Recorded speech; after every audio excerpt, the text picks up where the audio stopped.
Hey, what's happening everybody? This is yamimash bringing you a Gears of War 3 gameplay on Rustlong. In my opinion, it's a pretty shit map.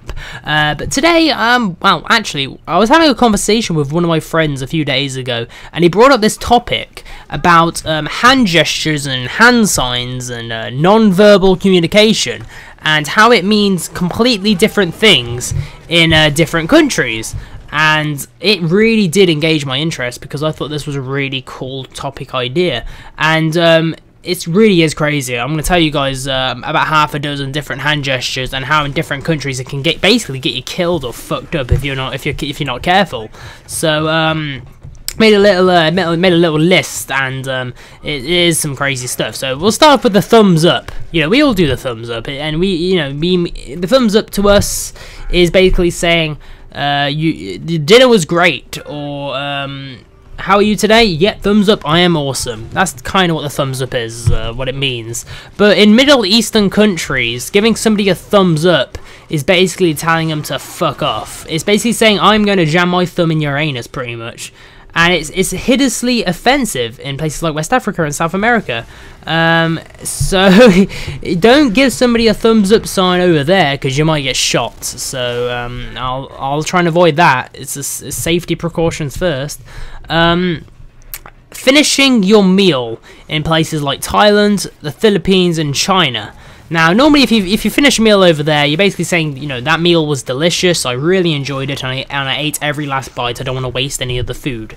But in places over there, if you're eating all their food, you're basically saying, you know, you didn't give me enough food, you disgust me, and there wasn't enough food there, so I ate it all, and you're a bad host. That's basically what you're saying. So it's actually rude to eat all the food in a meal in places like China and Thailand and whatnot.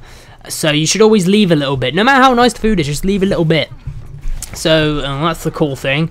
If you're a woman and you say hello to a member of the opposite sex, this is in Saudi Arabia, in public, normally it's completely fine. What's wrong with that? But you're actually saying, in that country, you're kind of saying you're a whore, pretty much. Because of the, according to the Sharia religious laws, it's immoral for a woman to greet a man in public. Any man other than her husband. So that is some crazy shit, and I don't really get it, but that's supposedly what it is. So I don't know what to say about that.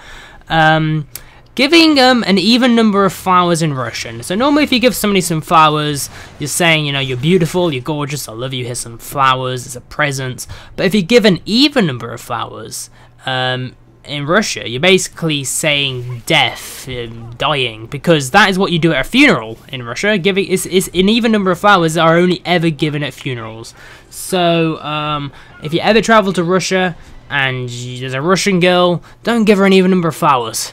I don't know how she would take it. Just saying. So you gotta be careful about those.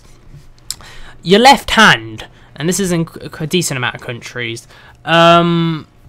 So this is places like India, Sri Lanka, Africa, and pretty much all of the Middle East, supposedly. So let's say you give somebody a gift with your left hand, you're trying to be nice. But in places like that, you're actually saying that, if you're giving somebody a gift, you're saying they're a piece of shit and there's some dog vomit. You're being horrible to them. And that's because your left hand in those places is what is basically the hand you use to wipe your ass with. It's unclean, it's your ass wiping hand. That's what they think of it as. So if you're ever going to do anything, you're going to eat out in places like that, use your right hand. You're going to shake someone's hand, use your right hand. They won't shake your left hand because they'll be like, what the fuck are you thinking? So to be honest, I'm left-handed, so it's kind of offensive really, so I'm not really happy about that. But it's what it means, and places are a bit weird. It really is weird actually. It kind of boggles my mind what some places are. And here's the last one, I think. Yeah, this is the last one. The OK sign, and which is it's where you connect your thumb with the finger next to it, and you make that little circle. And I used to play games with this where I do that, and I put it on my body, and if they look at it, you dig them. It's like a digs game. But yeah, the OK sign. So here you do that. You have a tasty meal or whatever, and you're like, yeah, give them the OK sign. It's a good meal. I'm enjoying it. But in Brazil, the OK sign is basically telling them to go fuck themselves. Because the OK gesture is Okay, it says here, the OK gesture is roughly equivalent to the finger in the US, the middle finger, which means you should not use it when your hotel manager asks how your room is, unless you want to tell him that he is a purple and velvety and recently molested his wife. Holy shit. The most famous incident of a misapplied OK sign was Nixon's visit to Brazil in the 50s. While alighting from the aircraft, he lifted both hands to the cameras and double-fingered the entire nation. Nixon went on to greet the Brazilian Prime Minister with a savage kick to the testicles and concluded his visit by urinating from the window of a... Yeah, I don't know if... Okay, you know, that just sounds really stupid. Like, that doesn't even make sense. So if you visit Brazil, do not do the OK sign to anybody, ever. Because you're gonna get punched in the face, pretty much. So, all in all, these hand gestures, it's crazy stuff actually. Because so little things like giving somebody a thumbs up in the Middle East is telling them to put themselves. The OK sign in Brazil's the same thing. You shouldn't eat all your meal in China and the Philippines. Crazy stuff actually. But I thought I'd let you guys know. Anyway, I hope you enjoyed this gameplay and the commentary. Thanks for watching, and goodbye everyone.